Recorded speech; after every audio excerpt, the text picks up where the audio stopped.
교과서 참고 페이지는 이 영역별로 약간씩 좀 차이가 있고요. 제가 최대한 이게 이야기하면서 설명하려고는 할 텐데 어떻게 설명을 제가 잘 할 수 있을지는 사실 잘 모르겠습니다. 그러나 어쨌든 제가 생각하기에 수능에서 정말 중요한 부분들이 바로 이 고전 문학사거든요. 그 중에 뭐 소설사는 사실 잘 몰라도 돼요. 소설은 몇 개 안 되거든요. 근데 진짜 중요한 건 시입니다. 시. 시는 알면 끝나는 걸 몰라가지고 늘 틀린다고 저는 생각을 하고 있어서 오늘 그냥 쭉 들으시면서 일부분은 시험 범위이기도 한데 시험 범위 부분부터는 제가 이렇게 조금 긋고 할 테니까 걱정 마시고 쭉 일단 들어는 보시길 바랍니다.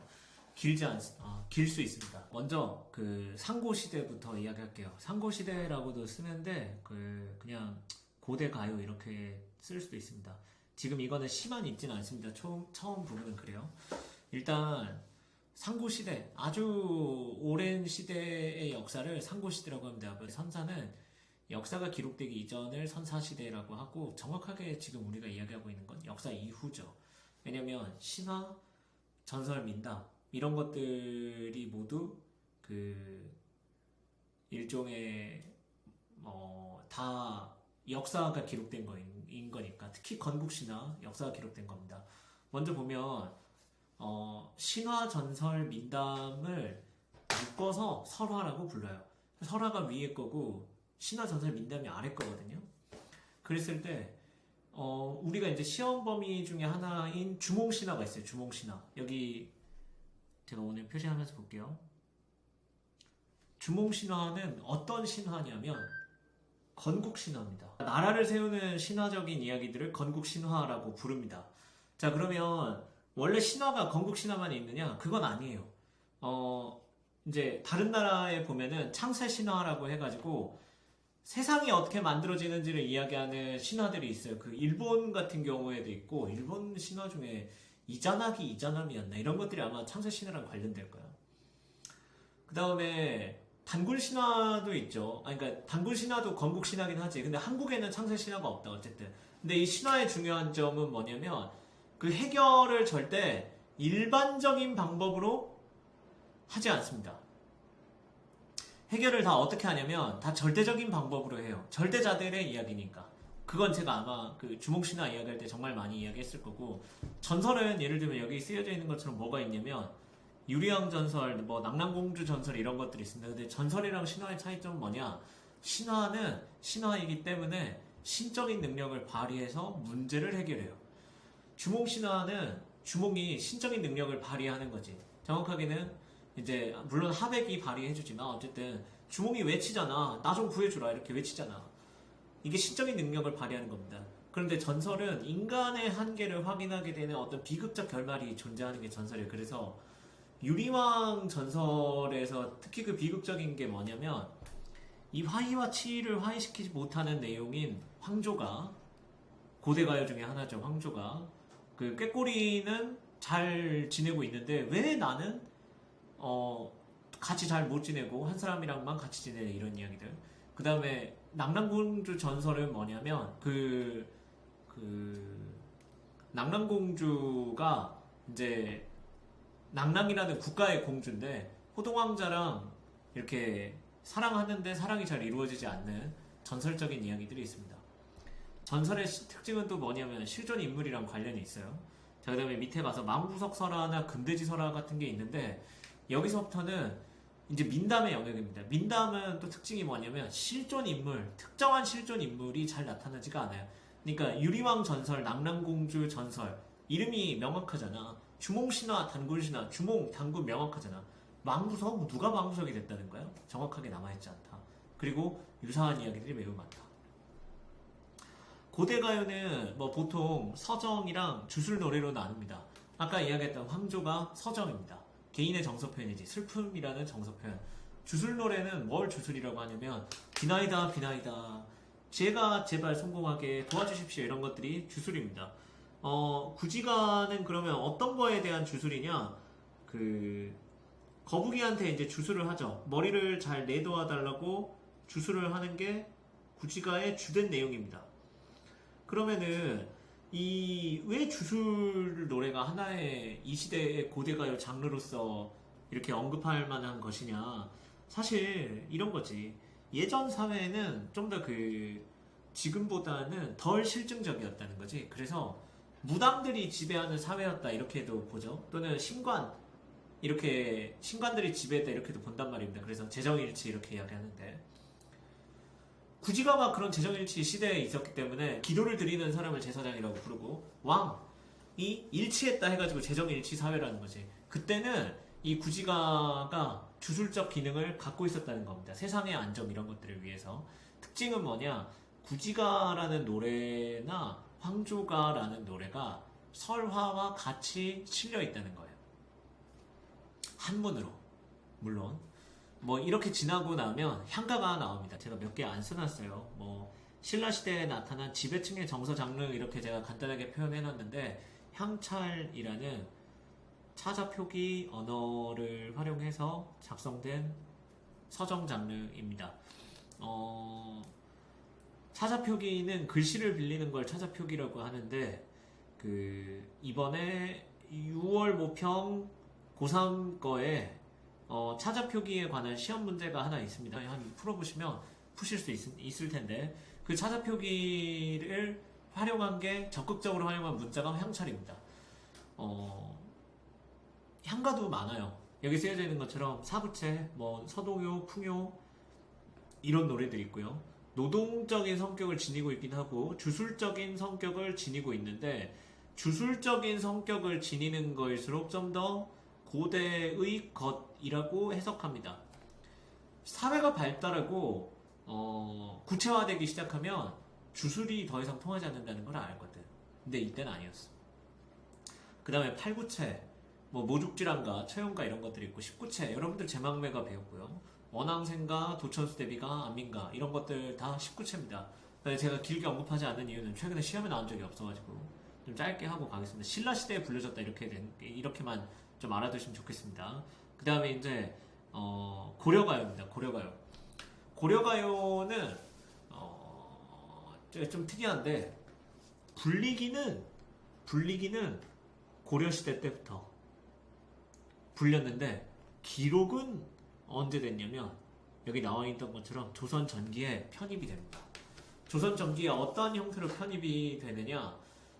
궁중음악으로 기록이 되면서 편입이 돼요. 원래는 속된 노래였는데 궁중의 음악이 돼. 유행가였어. 김연자님이 아모르 파티 하면서 이렇게 불렀던 노래인데 이게 이제 애국가가 되는 거야. 아모르 파티 하면서 이렇게 모두가 아모르 파티를 부르는 그런 애국가가 돼버리는 거지. 대표 작품 뭐 서경별곡, 가시리, 만전춘별사, 정과정복 이런 것들이 있고요. 대부분 사랑이랑 관련되어 있다고 해가지고 남녀 간의 뜨거운 사랑을 이야기하는 남녀상렬지사라고도 부릅니다.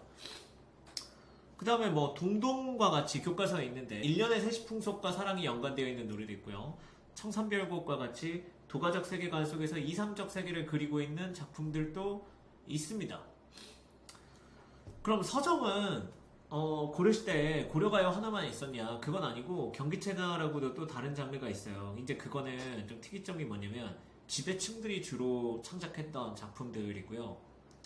창작 시기가 매우 특정한데 고려 후기부터 조선 전기까지 이렇게 창작이 되었고 후렴구가 있습니다. 이 경기에 어떠한이 있고라는 후렴구가 존재하는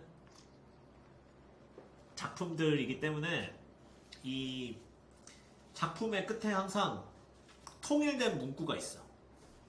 좀 특이하죠. 그 전에 후렴구가 이제 향가 같은 경우에 이런 후렴구가 있었잖아. 이것도 마찬가지 후렴구가 있다. 그 다음에 형식적으로 보면 과장, 나열, 열거를 굉장히 많이 사용하고요. 내용적으로 보면 지배층의 풍류, 학식, 정서를 과시하는 내용들입니다. 근데 제가 아마 이번 주 내내 수업 때 어떤 이야기를 했었냐면 장르적 개방성에 대해서 이야기를 했을 텐데 정확하게는 다른 계층에게 개방되는 것이 있었다 없었다? 없었다. 경기체가는 처음부터 끝까지 양반들만 거의 적극적으로 이제 쓰고 평민층 너무 어려워, 너무 길어, 너무 요구하는 게 많아, 절대 못하죠. 한편 고려시대의 소설, 가전체 소설이 있죠.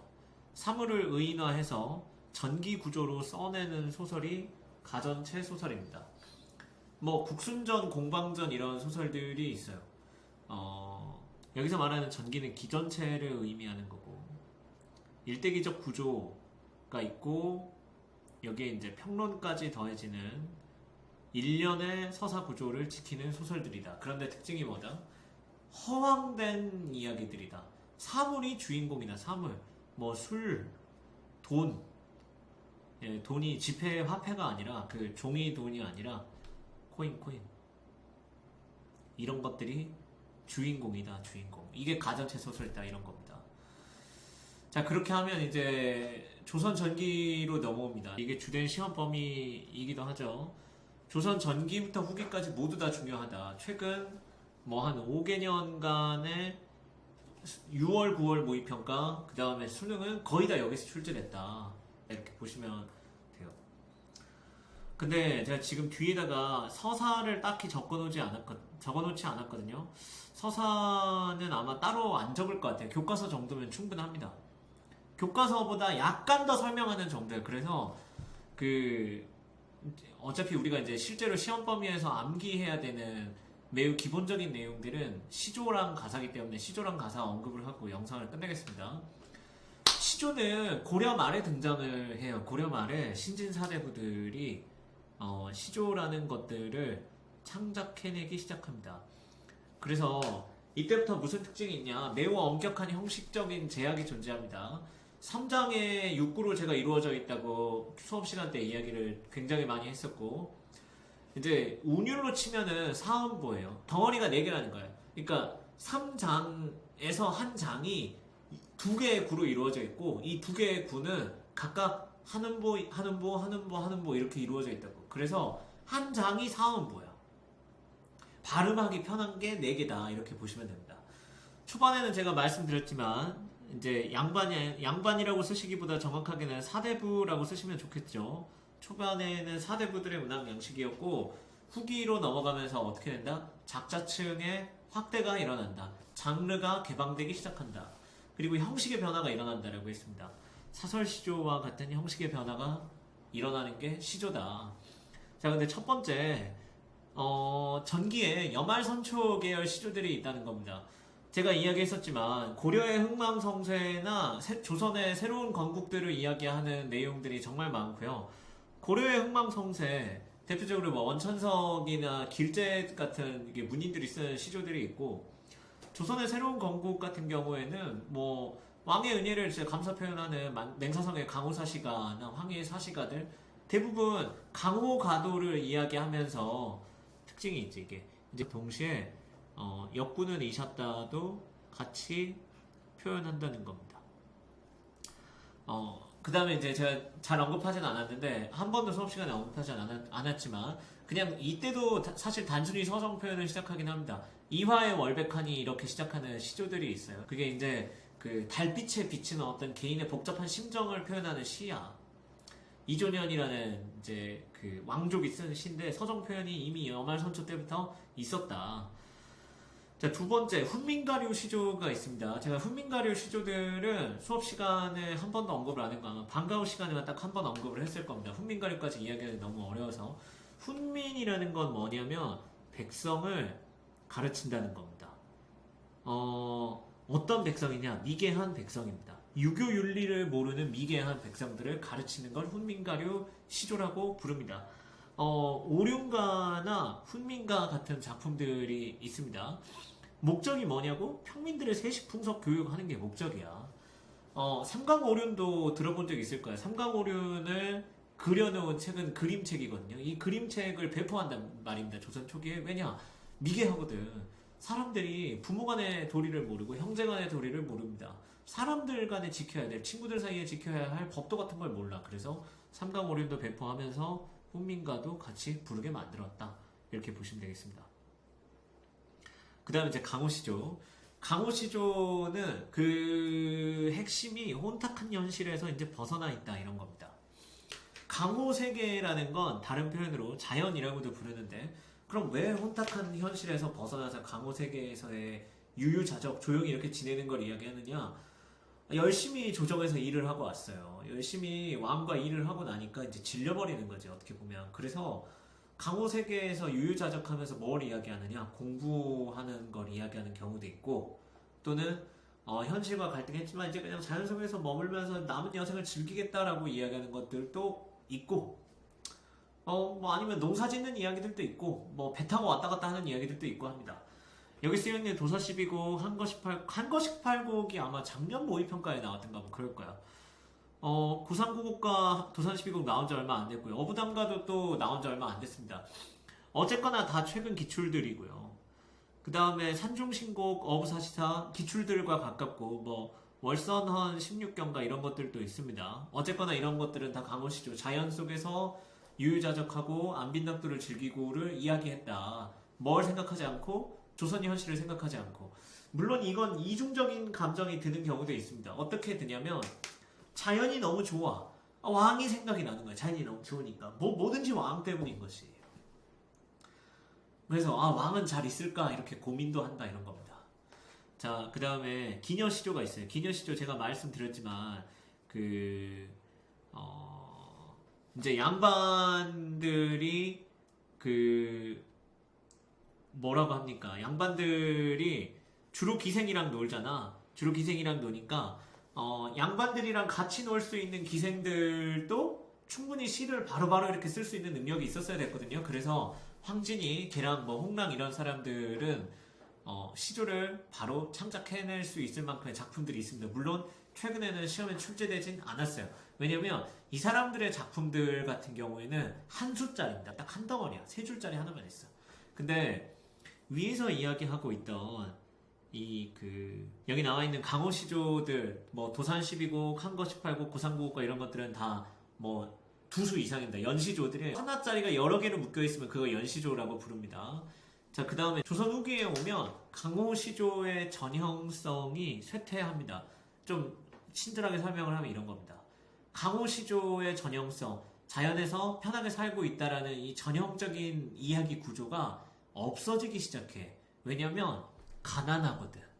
그래서 구체화된 세속적 삶의 문제가 강조되기 시작합니다. 그게 대표적으로 귀양살이랑 농사지. 귀양 왔는데 농사하고 있는데 여유롭게 술이나 마시고 있겠어요? 못하지. 그래서 현실 삶이 중요해집니다. 동시에 조선 후기에 보면 제가 장르가 개방된다고 했었죠.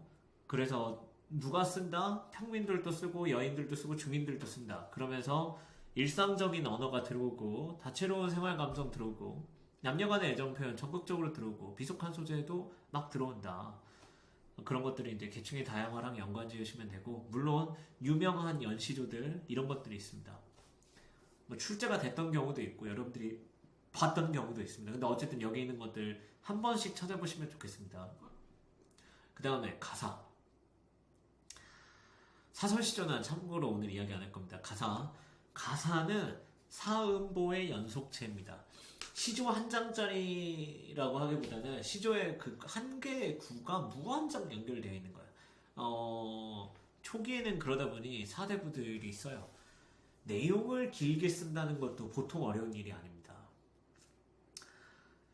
그런데 이 보통 어려운 것들을 조선시대의 평민들이나 중인들이나 여인들은 해내죠. 익숙해지다 보니까 계층이 확대되기 시작해서 강호가사 같은 경우에는 조선 초기에 뭐 상춘곡이나 면왕정가, 성산별곡과 같은 작품들이 있는데 이때 이후에 강호가도랑 안빈낙도를 항상 이야기하지 않느냐? 그건 아니고 조선 후기에 나타난 누황사화 같은 경우에는 진짜 리얼 가난한데 가난함 속에서 또 도를 추구하려고 한다는 거죠. 뭐 어떤 선비로서의 도 이런 걸 추구한다는 거지.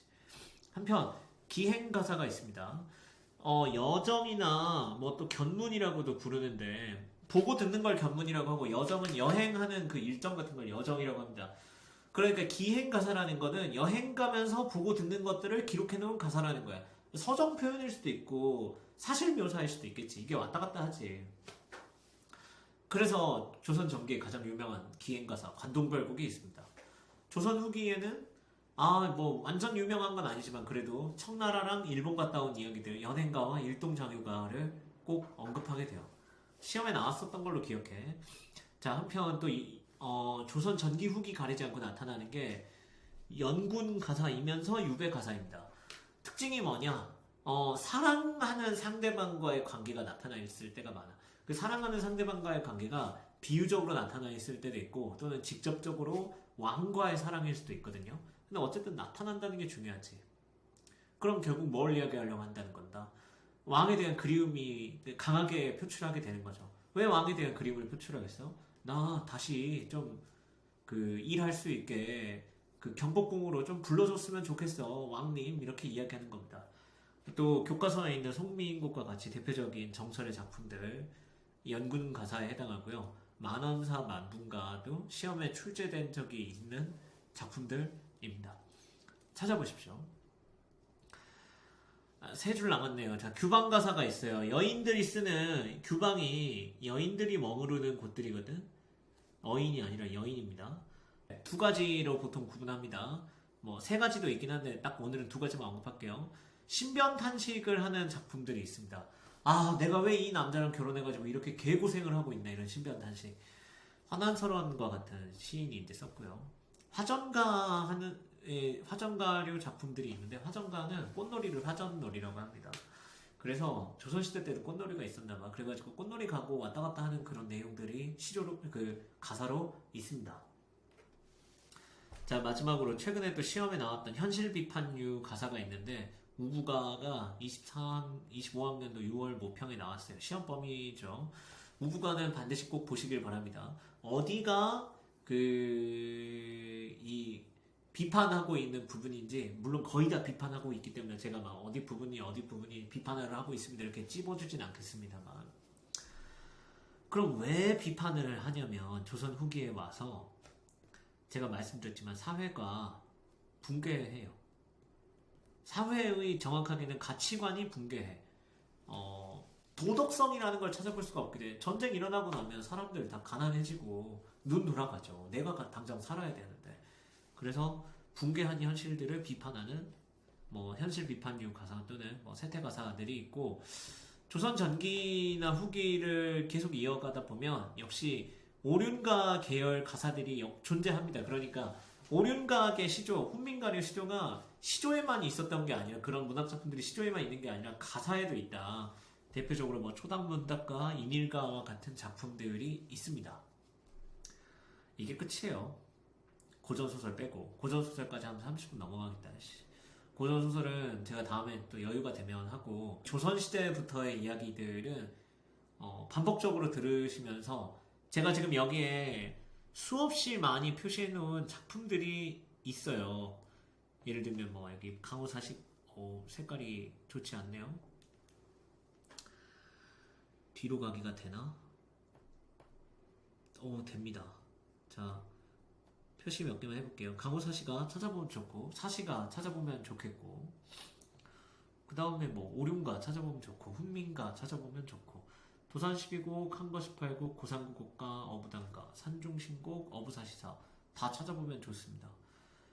뭐 조홍씨가 산죽 잡곡, 월곡답과 정갑팔곡 다 역시 찾아보면 좋고, 여기 나와있는 관동별곡, 상춘곡, 면왕정가, 성산별곡, 누황사, 연행가, 일동장유가, 관서별곡, 삼위인곡, 송미인곡, 만엄사, 만분가, 그 다음에 뭐 초당문답가, 우부가, 영부가, 간민가 한 번씩 찾아서 읽어보시면 정말 그 여러분들의 미래 수능에 너무 도움이 될 겁니다. 물론 시간이 없을 거라 쉽진 않겠지만 한번 노력해보시고 저는 녹화 마치겠습니다. 예.